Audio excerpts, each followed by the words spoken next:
Boxing King Media in association with Boxro. Dominic Ingle, I thought it'd be a great time to catch you for a bit of a year-end feature, seeing as the views from the interviews we've done this year have been like ridiculous, like in the millions. So first of all, thank you for making time for us on Christmas Eve. Yeah, look, it's winding down to the end of the year. It's not been a bad year, to be honest.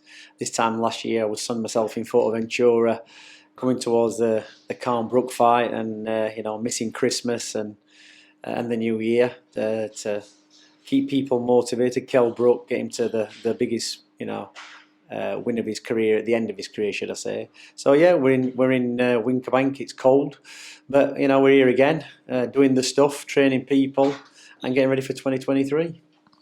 It's worth mentioning we've got Christmas around the corner, and the amount of times people are obviously jumping on diets, and I know you're doing something they call fat to fit. Well, imagine if we were going to say fit to fat. That's quite, we can do the fit to fat from beginning of December to the end, but when we get to January, we've got to do the fat to fit in 40 days.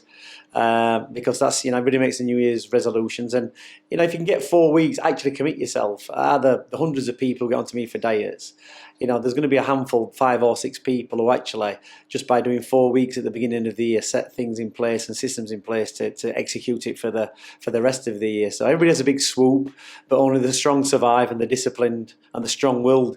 So it'll be interesting 2023 for me, because I've got a lot more time for it, and I'm going to get a lot more people onto me to get them on the right track.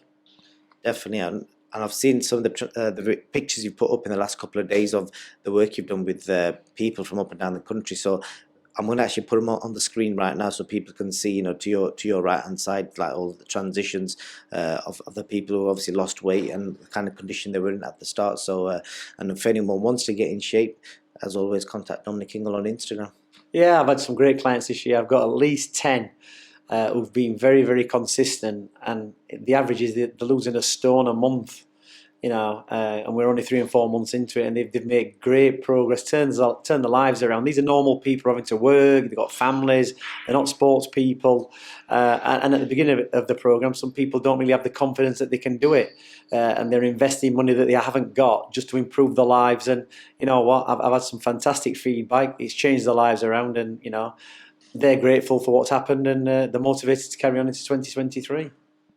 Good stuff. And it's dragging this intro out a little bit, but it's worth mentioning we're not in the prison cell right now, because I'm just looking at the screen. It looks like you're sat in a prison cell, but we're actually in the Ingle gym changing rooms, and I assume these are the oldest change rooms you've had in the gym, and I bet there's some right stories just from this. Well, just behind you there, I've got a photo with Anthony Joshua. Richard Towers, when he came to sport, Richard Towers, a my lad at the time, who was about 6 or 7, and Anthony Joshua was just embarking on his professional career, and he said to me, any advice? And I went, just don't go knocking everybody out in the first round. Learn to negotiate the rounds, get the experience in the early fights, learn your trade in the first 10 fights, and then when you get into the bigger, harder fights later on in your career, you'll be able to handle it. Obviously, didn't take that advice, because I think for the next, the first 10 fights, he flattened everybody in a round or two. And maybe that's one of the reasons why now he's going around everywhere trying to find the trainer to give him what he's lacking. But unfortunately, what he's lacking is something he needed to learn very, very, very early on in his career: the experience of being able to control an opponent in the ring, and learn that way. But, that's how boxing is. I was actually going to speak to you about AJ, but just before I do, I just want to drop a quick plug, because it's the end of the year, to our sponsors, Boxro, who have sponsored Boxing King Media for the last year plus. We've got a great partnership together. Obviously, the Boxro gear is available on the website, but early next year, keep an eye out for the equipment launch. And I'm telling you right now, they will be taking over the equipment market when it comes to boxing gloves and equipment, and the equipment looks nice as well. So just moving on, Dom, you mentioned AJ there, so I will start with AJ. It's obviously recently been confirmed. Robert Garcia has come out and said that they've had a chat, him and AJ. They've had a phone conversation. In fact, he left him a message, AJ, because Robert didn't answer the phone, basically telling that he'll be speaking to different trainers and trialing out new trainers in the US. So I understand AJ's worked with Virgil Hunter and Derek James, who a lot of people are regarding as a trainer of the year in the US. It's Errol Spence's trainer. So just your views and opinions initially on the fact that it's official now. There's no rumours that they have parted ways. Well, it's no surprise, and it's the same old story, different actors. Amir Khan did the same thing. Look, AJ's had a great career, and at some point, and I've said this many times before, you've got to sit down and look at yourself in the mirror and really find out who you are. We had one of the biggest stars in boxing, Nazim Hamid. The amount of fame touchers, backslappers, yes men, ego boosters, what jumped into that camp eventually derailed Nazim Hamid because he had no accountability. The only time he had accountability when it was in this gym with Brendan Ingle, John Ingle, myself, Ryan Rhodes, Johnny Nelson, keeping him in his place and grounded. And Anthony Joshua, what does it say? Robert Garcia is a fantastic trainer. His resume speaks for itself. If the likes of Robert Garcia can't turn Anthony Joshua around, it's not to do with Robert Garcia, it's to do with Anthony Joshua. My advice is this: Anthony Joshua, every single person he is involved with now, he has to cut them loose, put them to one side, and put his hands in the trust of a good trainer and listen to that person only and get rid of his ego. Because until he does, he will never improve. Doesn't matter what trainer he goes with, what he does, because what Anthony Joshua is, that's where he is. But he's got a load of people telling him around him, he's different things, maybe contradicting the trainer, contradicting what he's doing training wise. So I don't care who he goes to. Just like Bomac, who trained Khan for the last fight. Do you understand? He couldn't weave his magic onto Amir Khan, could he? So, and it's going to be the same wherever Anthony Joshua goes. I'll be very surprised at this late part of his career and the age he is, that anybody's going to turn him around, because the only person who can turn Anthony Joshua around is Anthony Joshua, and he's got to go back to the start where his mentality was, to learn, instead of thinking that he's this, superstar boxer. Because when you get beat, you're no longer that. You have to go back and regroup, not look for another way, an easier way to try and be where you are. So it's a bit disrespectful to Robert Garcia, and he might have a fight with the next trainer, Derek Gain or whatever, and he might go somewhere else. But ultimately, Anthony Joshua has to cut himself loose from all the hangers-on, all the rabble.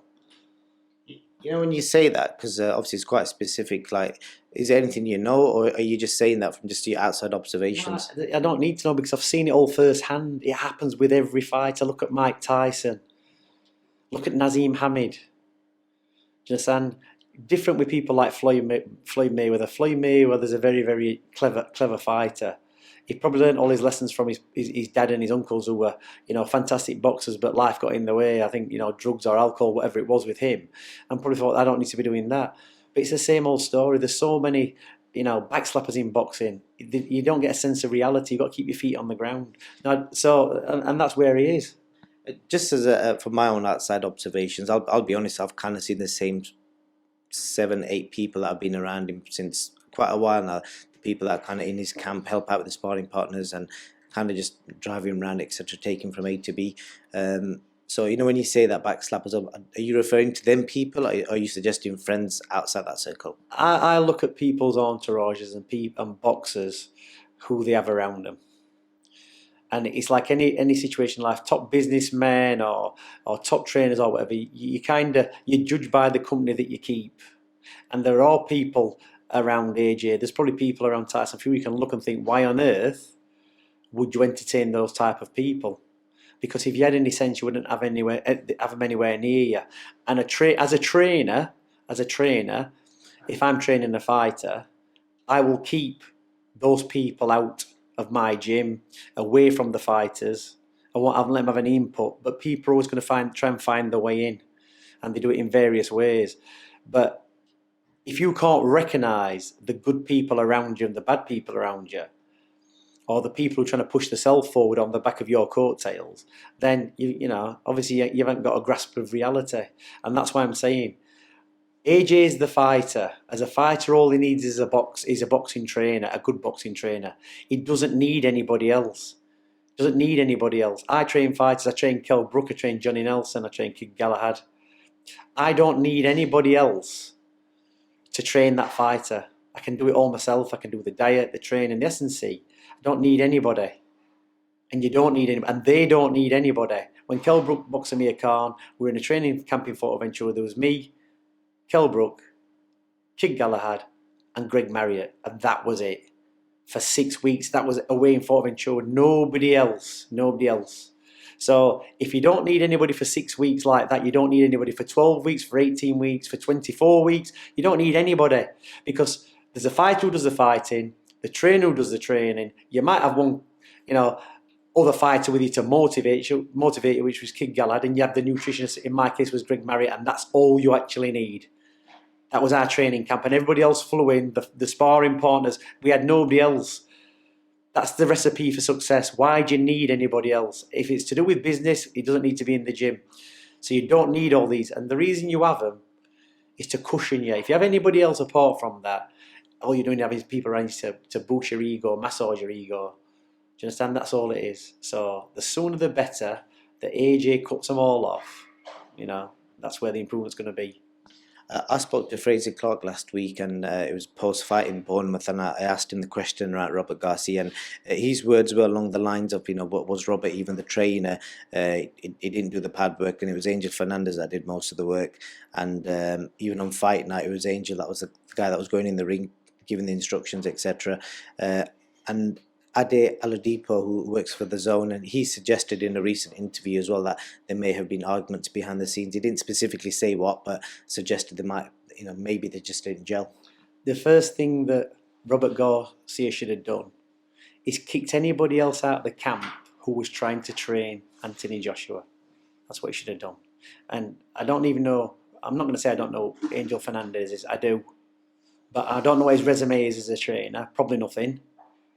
So, that might be controversial. I don't really know he's trained, where he's come from, whether he's boxed, whether he's trained, what his experiences in boxing. All I know is he's associated with AJ.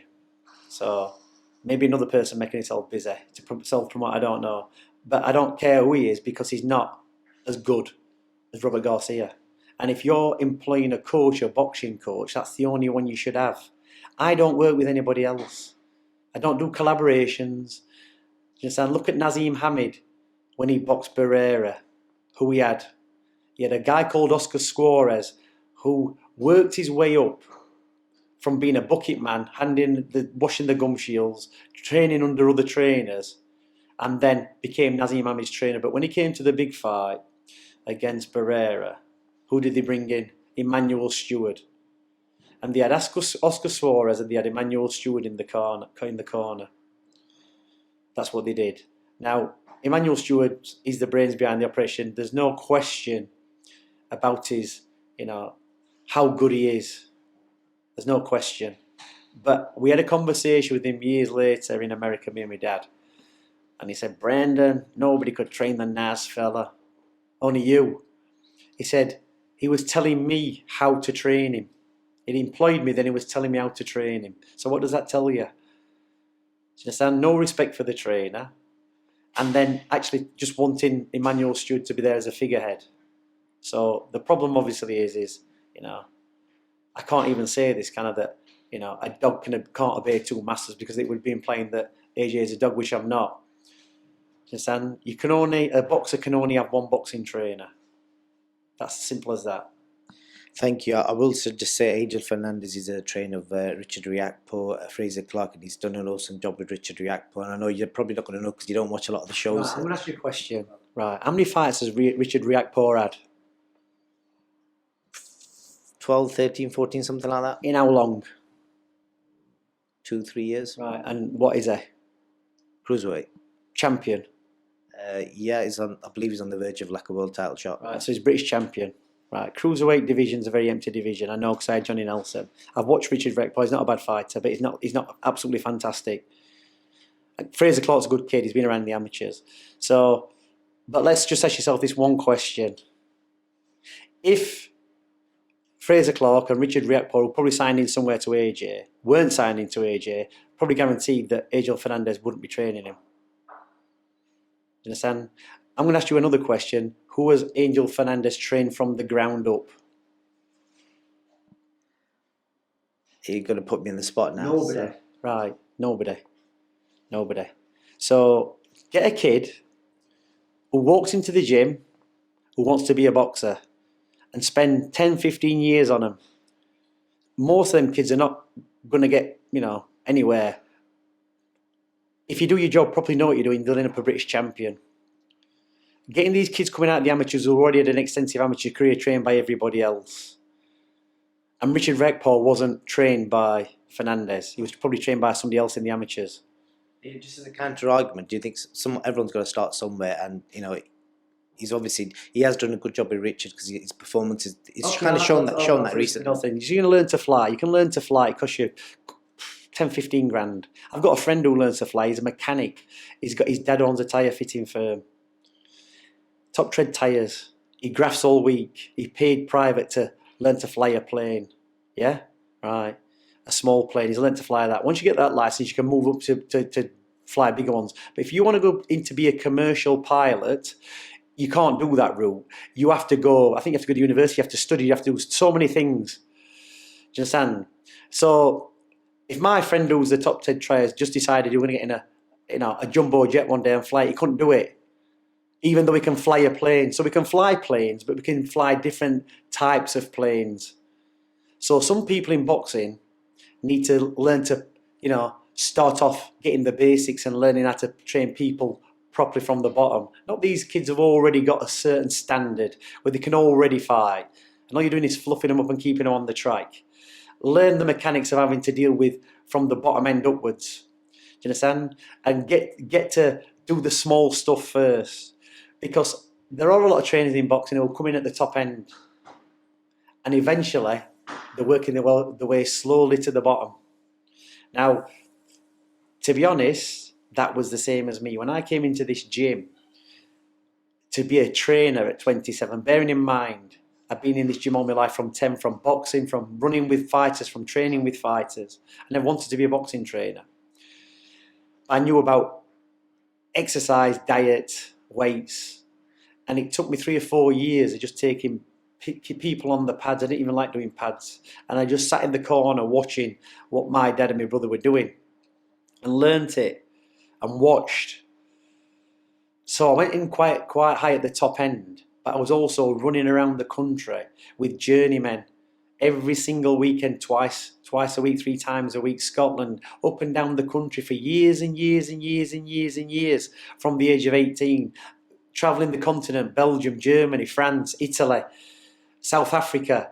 So even before I got into the top level of boxing, I was cornering guys at 18 years old for 9 years till I got to 27, going to these places, to the Soweto in South Africa, Cape Town, all over the world with middle-of-the-road, low-level fighters learning the trade before I even got onto the TV, training, decent fighters. I'd put 9 years in at the bottom level, learning, getting an apprenticeship. I wasn't let anywhere near a top-level fighter. And if I was near a top-level fighter, I was rinsing the gum shield and learning. And if anybody had said to me, you can get in the ring now and take this, fighter on, you can do it. And do you know when that happened to me? That happened to me at 30 years old. When Nazim Hamid boxed Wayne McCulloch and he fell out with my dad, but he didn't want to leave the gym and he didn't want my dad to train him. So my dad would come and sit in the gym and watch me training Nazim Hamid on the pads and fitness, and I did his diet. Probably the easiest time he'd ever made weight because I knew all about that. And I've been a proper boxing trainer, should I say, for 3 years. And he fought, and I go home and my dad would say, because I live with my dad, he'd say, right, he's doing this wrong, he's doing that wrong, so I'd adjust. And at the end of the Wayne McCulloch fight, when he boxed Wayne McCulloch and he won, easy enough. Bearing in mind he flew into America about 5 days before the fight, jet-lagged, because his brothers had messed up the visa. It was a salvage job. And Brendan came to the room and said to him, Naz, we're done. We're done. He said, well, Dominic and John can train me. He said, he's trained me for this fight. And I turned and said to Naz, no, Naz, I ain't trained you for this fight. I've held the pads. And every night I've gone home And my dad's told me exactly how to train you because you wouldn't talk to him. And all I've come and done is come into this gym and replicated what he said. Do you know why? Because I ain't got a clue about boxing. I'm doing it by numbers. It's like painting by numbers. That's what I did. And Naz looked at me astonished, as if said, "You can't have done that." And I did do that. Now, I didn't get too big for my boots and think, I'm the next big star, I'm training Nazim Hamid, because I wasn't. And then we parted ways. And from 30 years old, and I'm now 55, that's another 25 years of at the top level. So, people always say to me, if it weren't for your dad, yeah, of course. If it wasn't for my dad, I would not be doing boxing training. But I'm a good student and I'm prepared to learn. And I would never put myself above my father as a trainer. Or even my younger brother, John, who went through the Naz years from the amateur days, from 11 years old. John took him all over the country as the amateur boxing coach, and John was probably about 16. He had somebody driving him around. That's how far it stretches back. So when I see these stories about top flight boxers like the Anthony Joshuas and all these kids with egos, and then people in his camp like Fraser and, backing up what AJ saying, of course they're going to back him up because, they're friends. Why? He's not going to say anything different. So it's all down to experience, and I measure trainers by experience. Robert Garcia has been a boxing trainer for how many years? I couldn't even give you a number. Years and years and years. Same with Eddie Futch, same with Angelo Dundee. Probably not the greatest physical trainers because you don't have to hold the pads and shout, "Yes, champ." You don't. You have to observe. A good trainer will observe. There's better padmen out there than me. I've seen loads of great padmen. You've got to realise why you're doing it, and you've got to be able to observe and see where the fighter's making the mistakes. That's what a good trainer is, not somebody who doesn't take you physically on the pads. That's donkey work. So, you can't have fighters, inexperienced fighters, like Fraser Clark, and I don't mean that in a bad way. He's got a long journey to go yet, and his opinion and his view on things will be different in 10 years' time and 10 years after that. And I've got the experience of time, and I've also got the experience of a very, very good trainer for years and years and years. I've learnt off him. This is, in a way, that long answer you gave there is probably the reason why a lot of people enjoy your interviews, because you literally don't give a shit and you don't sugarcoat anything either, which is difficult for me as an interviewer sometimes, because like I said, I'm not here to take any sides or print any agendas. I'm just here to get your opinion, and people like listening to you. So I just wanted to put that out there, Dom. I'm going to move on to the next subject. Conor Benn, we last spoke just over a month ago. I think one of the things you said was that he should stay quiet until this matter, obviously, it resolves itself. In recent weeks, Conor's obviously put a statement out. In short, he basically said that my team's proven my innocence and I should be back out in January. I think Eddie suggested that we should get a resolution by the end of the year. Obviously, nothing's come out officially. Chris Eubank Jr. put something out yesterday, which I showed you off camera before we went live, and he basically said that no one's going to believe you. Public opinion is against you no matter what you say, and I think he said towards the end, unless you're saying somebody's pinned you down and jabbed you, etc. So you've seen that, and just your views and opinions on just the way that's all playing out. First of all, Chris Eubank Jr. doesn't know what he's talking about because he's never been through a situation where he's been up on a failed drug test. The gold standard for drug testing in the world is the World Anti-Doping Association, WADA. And in every country, there is an organisation accredited to them. Ours is UKAD, United Kingdom Anti-Doping. They are the gold standard for Britain. Any athlete who signed up to them, which is British boxers, will be under their jurisdiction. The reason we have VADA is because in America we have the United States Anti-Doping Association, which is also accredited to WADA. VADA is a private drug testing company, not national. If you want to get round and circumvent getting a drug ban, do you understand? People like the WBCA, the WBA, the IBF might hold their own inquiry if your fight is sanctioned by them. That's why we've got the clean boxing program with the WBC. That's why Canelo got 6 months for clenbuterol instead of getting 4 years.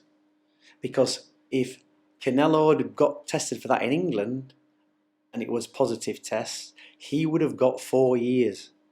That's the standard ban. That's the standard ban. So Conor Benn might take this to the WBC if his fight with Eubank was going to be under the WBC, and they might do a sanction. But the Border Control have still got to sanction him because he's a British fighter on a British licence under the British Boxing Board of Control rules. And although he hasn't failed, I think it's a UCAD test, but he's failed a VADA test. It's the same labs. All VADA is a collection agency. They get tested in the same labs. So that test that Conor Benn did will probably get processed at the King's College in London, where UCAD do theirs. So there's going to be an answer. It's got to be answered by the Border Control. They can't let him box until he's faced their panel, which is UCAD. So it don't matter which way you try and get around it. He might be able to box in other parts of the world. He might be able to, but generally, if the Border Control ban Conor Benn, that ban usually goes worldwide because other organisations, other countries won't deal with a banned fighter. So it'll be interesting. But what Eubanks is saying about, he's got to apologise, and if somebody physically possible has got to hold him down, he's got to be held down. That's not true. It's just not true. I've said it time and time again. There's a reason why they have inquiries, because there are so many grey areas. There is contamination. It can be proved. It has been proved. You can go on UCAD's website and read the cases where contamination has been proved, and they've gone down a process and proved it. So you can, Conor Benn might have got the eggs or the contamination or the documentation he might have done. So that's why they have hearings to give you. Otherwise, they just say, no, we're not. You've failed the test. It's like if you kill somebody, you don't say, right, we're just going to lock you up straight away. You go to court. You go to court. You don't say, right, you've killed somebody. You're stood there. He's dead. Right, you're going to get locked up for 20 years. No, you don't. There's a process, and there's a process for failing a drug test. So Chris needs to stick to his boxing and forget about what he doesn't know about, because he doesn't know about the failing a drug test procedure. I do, obviously, because I've had a fighter who's done that. What do you make of Conor's statement a few weeks ago, saying that his team had proved him innocent? Does that suggest the hearings already took place? We're just waiting for the official announcement. The processing of this takes too long. It doesn't take weeks. It takes months. There's the UCAD, and deal with maybe hundreds of cases a week on athletes failing tests. There's so many. So it takes months to sort a case, to get people in place, to have your lawyers, to produce your evidence. For the people who are dealing with it, it's not a quick process. It's a very, very slow process. I'd say a minimum of 6 months to process it. So really, Conor Benn should have just left it to the people who deal with it and not said anything, because he's not fully aware what the process is either. Interesting stuff. Dom, that's pretty much it. I want to quickly get your observations on, we were talking before. I want you to say who's the fighter of the year, etc. I've got some rough nominations. We're going to stick to British fighters only, because if we go worldwide, it gets too complicated. So I'm just going to chuck some nominations at you. If you in one or two word answers, just tell me who do you think should get the award. So we'll go in with the fight of the year first. The 4 fights I've picked out are Joe Joyce versus Joseph Parker, Lee Wood versus Conlon, Katie Taylor, Amanda Serrano, Savannah Marshall versus Clarissa Shields. Out of them 4 fights, which one do you think was fight of the year? I'm going to have to go Lee Wood and Conlon, because I watched that fight. I watched very few big fights, but that was an interesting fight for many reasons, and one reason that I trained Lee Wood. And he's had a bit of a rocky journey in boxing. He's 34, I think, now, and he's done exceptionally well, getting where he needs to get. And I think he was the underdog in that fight, boxing in Nottingham, and under a lot of pressure. And Conlon came out and had him down 2 or 3 times in the first early rounds, I think twice, and it looked like it was more or less over. But Lee Wood dug in, and it was a thrilling fight. It was like watching Rocky. And eventually, Lee Wood, for him to have to do that, it's shown he's had to dig really, really deep.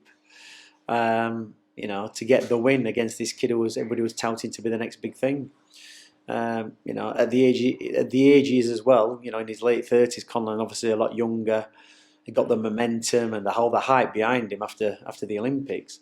Lee Wood was under a lot of pressure, but you could tell with Lee Wood there was no way in a million years was he going to crumble in Nottingham, not in front of your own fans. And the same with Cole Froch. I can remember when Froch boxed for the world title. You know what I mean? They were knocking lumps off each other, and you could see Cole Froch thinking, I'm not going to be denied. And it was kind of the same way with Lee Wood. When it mattered, he dug in and got the fight won. And that's why I'm going to tip that as the fight of the year. Prospect of the year. I'm going to drop some names in. Some of the people have fought on Sky and TV channels, but there's a couple of guys on small hall level as well. So we've got Caroline Dubois, Adam Azim, Galal Yafai, Shaquille Thompson, who I know you've had in this gym before sparring, Joe Jenkins, Junaid Boston. There's two names that stand out there, and one is Galal Yafai, very good kid, very good boxer. Seen him in the amateurs, seen him down at the EIS in Sheffield. Come from a fighting family, brothers are great fighters. He got the boxing background, but I'm gonna have to say Adam Azim because he's coming through. He's very exciting, and he's got the kind of knockout power that gets you out of trouble in a big fight. And his boxing technique's not fantastic, but he has got this power that when he clips you, it's like you're all over the place. And he does remind me in a way, not as a boxer, but the power factor is he reminds me of Naz. And he's gonna be in fights in his career, and they're gonna get harder, and he might be coming under pressure, and he's gonna pull that out of the bag, and he's gonna flatten somebody, and that's what's exciting. And boxing needs excitement. People love Floyd Mayweather. He wasn't a knockout artist, but they love knockout artists, and we need that in boxing at the minute to create interest. And I think Adam Azim has probably got the chin and the power that Amir Khan never had, and that's a good thing because we need representing in boxing. We don't just need white kids; we need them from all backgrounds. We need black guys, we need Asians, we need Pakistanis, we need everybody. We need to create the interest worldwide. We need that. So I think Adam Azim has got the potential to fill that void where Amir Khan's left out, and not taking anything away from Amir Khan. Did terrific in boxing, but we don't want it to stop with Amir Khan, do we? We want it to keep going on. We've got other fighters coming through, Asians and Pakistanis, but I just think for the minute he seems to be on, shining and being able to deliver the goods, so to speak. I was going to quickly fly through these. Dom, last one, trainer of the year. We've got Ben Davison, Joe Gallagher, Shane McGuigan. I'm going to mention a few others: Mark Taves, Grant Smith, even Paul Mann and Errol Johnson, who a lot of their work doesn't really get recognised because they're not in the media limelight. Well, to be honest, after listening to that list, I'm probably going to have to stop the interview right here because I hadn't actually been mentioned on that list. And after all the interviews I've done with you, I think that I've got to ask myself what's it all about, and I'm not even going to ask you why I'm not on that list. But in all seriousness, apart from myself, after digging Kell Brook up from the graveyard after a year and a half, and probably getting ready for the biggest fight and show of 2022, I'm going to have to say Joe Gallagher. He's been consistent. He's brought so many fighters through, and he's still delivering quality fighters now, and what he's done with Mark Efron's career over the last year or two, bringing him back. And I always remember in a conversation with Mark after he got beat by Liam Williams. I saw him in Leeds on an undercard. I said, "Look, Mark, just stick with it. You can have ups and downs. You've got the quality to get there. Just believe in yourself." And I think this is before his losses. Was it Denzel Brown? Before those, Denzel Bentley. Denzel Brown was a fighter from Leeds. Denzel Bentley, this was before then. And I message him every now and on Facebook and just say, keep with it. And he changed trainers. He eventually found the right trainer to match his ability. And, he's come good. Hopefully he moves on from that or has a good couple of fights at British title level and makes some money. But I've seen him train over at Joe's. And like I said, Joe is a very committed trainer. This is the thing. He knows the ups and downs of boxing. He's been at it for a long time. He's got a lot of experience. So he's still delivering that years on, and that's why I'm going to, call him Trainer of the Year for 2022. Final two, Fighter of the Year, Joe Joyce, Chantel Cameron, Tasha Jonas, Lee Wood. We've done Leewood, haven't we? No, Fighter of the Year. What did we do Leewood before? Fighter of the Year. All right. Yeah. Getting complicated. I'm going to say Fighter of the Year, Joe Joyce, because I think we had a conversation about him before the fight, his last fight, and we said, didn't we, that his strength is you think you can knock him out. He's there in front of you, and against, what was the guy called? What did he put? Parker, against Parker. And, Parker can fight and he can punch. And it was a bit of a slugfest early on. And eventually, Joyce just walked through him and flattened him. And you just think at some point his punch resistance is going to go and somebody's going to catch him. But so far, he's been hit with everything, even the kitchen sink, and he's still stood. And I think that makes it exciting. And I think, he's not greatly changed a lot. He's just doing what he's doing, but just better. And at the age he is as well. So I'd like to see him. I would like to see him with the fighters like Joshua. I know he's sparred Tyson over years, and the rest of them, all the other fighters now are hanging around. Even Usyk, obviously that fight's not going to be made, but I think behind Tyson Fury, Joe Joyce is the next, big heavyweight big heavyweight fighter, and I think him and Deontay Wilder would be a great fight, because imagine Deontay Wilder landing a bomb on his chin and Joe Joyce just walking completely through it, whereas, they dropped Tyson, but Tyson's got this unique ability to get back up. I think with Joe Joyce, if he got hit like that, just bounce off him. And I'd like to see what, Deontay Wilder's response would be. So I think, he could actually be the number 2 heavyweight in the world. Joe Joyce is the Dominic Ingle's Fighter of the Year. Last question, Dom. I've got about 60 seconds before my memory card runs out. Promoter of the Year, Eddie Hearn, Ben Shalom, or Frank Warren. Who do you think stood out this year? For me, Frank Warren he's consistently done for years and years and years what he's always done. I've obviously worked with Frank. I've worked with lots of promoters. Anybody can be good for 5-10 years, but try being good for 30 years and still producing the fights. So many promoters have come and gone. He's been through so many many eras, so many fighters, and he's still managing to do it. And he's in his late 60s, 70s, Frank, and he's still got the ambition and the motivation to do it. And he's still building fighters, and he's still producing big fights. He's no disrespect to anybody else. Eddie was in his 40s, Ben Shalom was probably in his late 30s. Are they going to be around in another 10 years' time? I'm going to say probably not. In 10 years' time, I don't think Eddie Hearn will be doing it. I don't think Ben Shalom will be doing it. Whereas Frank is still doing it. And the reason he's still doing it, like him, loathe him, hate him, love him, whatever, is because, again, experience of bringing fighters through. If the fighters got it in them and they're loyal and they can do it, Frank can more or less get them there. That's my belief anyway. Dominic Ingle, thank you so much for all the great interviews you've done this year. Any last words before we sign out? No, not really. 2023 is going to be interesting what's going to happen, because the wheat's going to get separated from the chaff. Only the stronger are going to survive. So if you're a boxer or whatever you're doing, trainer, manager, tighten your belts, because it's going to be a tough ride in 2023 for boxing. Trust me. Thank you.